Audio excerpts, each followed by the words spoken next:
her book publisher. You clearly don't want to talk about that one either.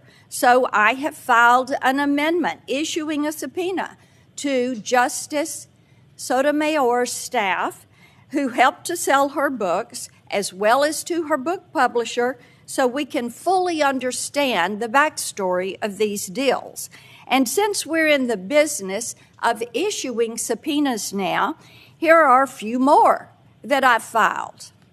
A subpoena to Jeffrey Epstein's estate to provide the flight logs for his private plane, given the numerous allegations of human trafficking and sexual abuse surrounding Mr. Epstein. I think it is very important that we identify everybody that was on that plane and how many trips they took on that plane and the destinations to which they arrived. I've also filed a subpoena authorizing Secretary Becerra to come before this committee and explain to us how HHS and the Office of Refugee Resettlement has lost track of 85,000 children. In addition, I filed a subpoena to compel the Biden DOJ to provide all documentation about their disastrous decision to terminate the successful China initiative. That was a program that was critical to targeting and prosecuting Chinese spies in America. Next, we've got to get to the bottom of the far left's effort to take down President Trump.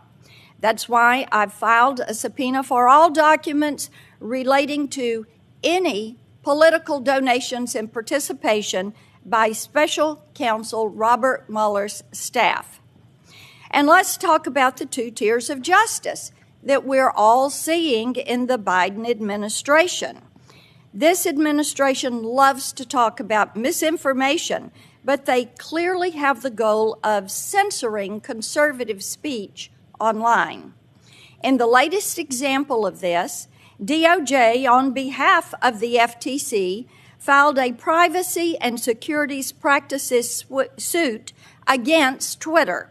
So I think we need to get to the bottom of President Biden's efforts to silence Elon Musk. That's why I filed a subpoena to compel DOJ and the FTC to provide all documents related to the investigation of Elon Musk. So, Mr. Chairman, I think there are real issues that we should be talking about: social media and the way it's destroying our kids' lives. Wall Street Journal has an article in on this today.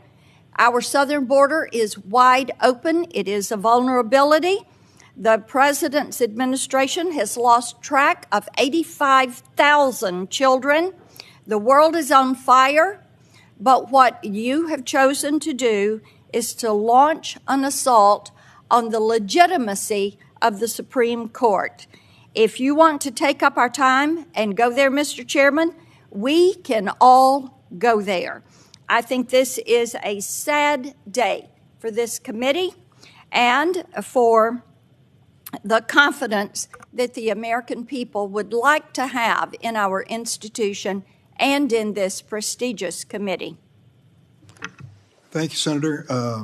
When I recognized you, I didn't know what subject you wished to speak to.